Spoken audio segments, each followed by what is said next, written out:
Clap your hands and stomp your feet. You're listening to the Clap Your Hands podcast, hosted by Eliot Shorr-Parks and Kyle Neubeck. Here they go. Well, the best talent they have right now is Joel Embiid. There's been some reporting over the last week, or at least maybe like speculative reporting, in terms of what's going to happen with Joel. Will he ask out? Teams are monitoring the future with him. You hear Miami, you hear the Knicks. Apparently some of the Knicks front office was at his wedding. His former agent now works for the Knicks. So my question for you is, I guess it would be twofold. One, like, what is your current perception of Joel? Right now in Philly, he's a very polarizing figure. People realize he's great, but also never been out the second round, some injury issues in the playoffs. I think there's a level of built-up frustration with him. So that would be my first question. The other part would be, do you think there's a legitimate shot, either this offseason or next offseason, he will ask for a trade or be traded? Yeah, that second one is just impossible to answer, honestly. I mean, it's you never know. I've been saying recently that discussing the possibility of a Joel Embiid trade is both way too soon, but also completely appropriate, right? Yeah. It's way too soon because he hasn't actually asked out, nor given any indications that he intends to ask out anytime soon. And from everything that I've gathered in recent weeks, sounds like he's okay. Like, I know there was the offhand comment on, I can't remember which show it was recently, about the, it was on a stage giving a speech. It was an interview, I believe. Yeah, if I win a championship in Philly or wherever, blah, blah. All players kind of think that way these days, right? No one's married to a team anymore for the duration of their career. So that he might be thinking out loud, like, again, I understood why people interpreted that one or red flags went up, especially given the circumstances right now. Yeah. But I don't take a lot out of that myself.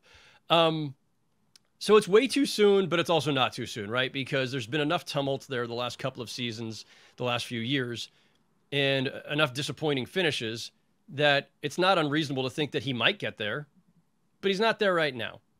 Are the Knicks, keeping one eye, two eyes, all of their eyes on the situation? I'm sure they are. Are the Heat? I'm sure they are. Half the teams in the league, I'm sure are.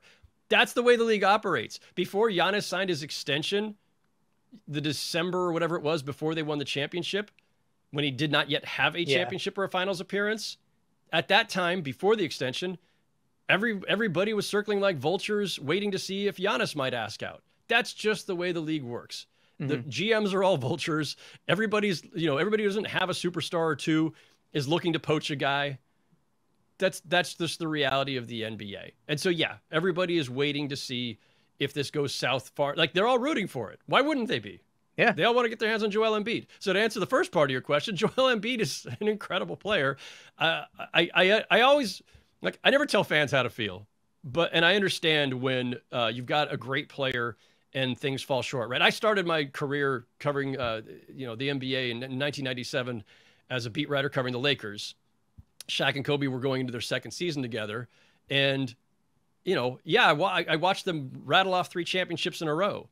But the couple of seasons that they didn't win and didn't get to the finals before that, there was all kinds of discontent and concerns and questions. And are these guys compatible? And is Shaq really a winner? Is Kobe ever going to figure it out and mature? And they win 3 in a row, and then all that goes away, and then they lose the next year. And all of a sudden it's, oh my God, like, there's always some sense of panic, discontent when you've got great talent that doesn't break through. And until the exact moment that they break through. And again, like the same thing, like, I don't think Bucks fans were thinking that about Giannis necessarily. Maybe they were.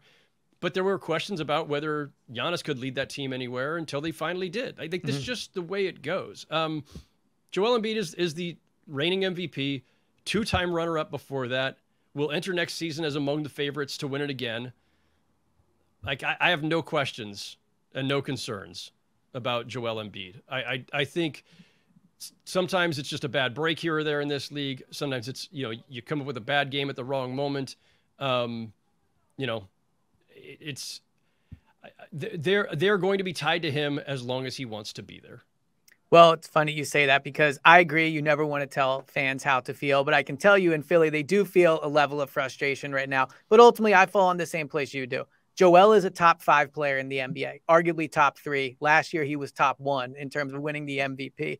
And you just don't find guys like that. Like, people talk very often about the process. Did it work? Did it not work? the entire point of the process was to get a player like Joel Embiid. They do not grow on trees. So. Thanks for watching. If you enjoyed this video, please don't forget to hit that subscribe button right here. You'll get all the videos in a playlist, and make sure you leave a comment in the section below to let us know what you think. And don't forget to follow us on social media to stay up to date. All our latest updates, new episodes, new podcasts. Links are in the description. Thanks again for watching, and we'll see you in the next video.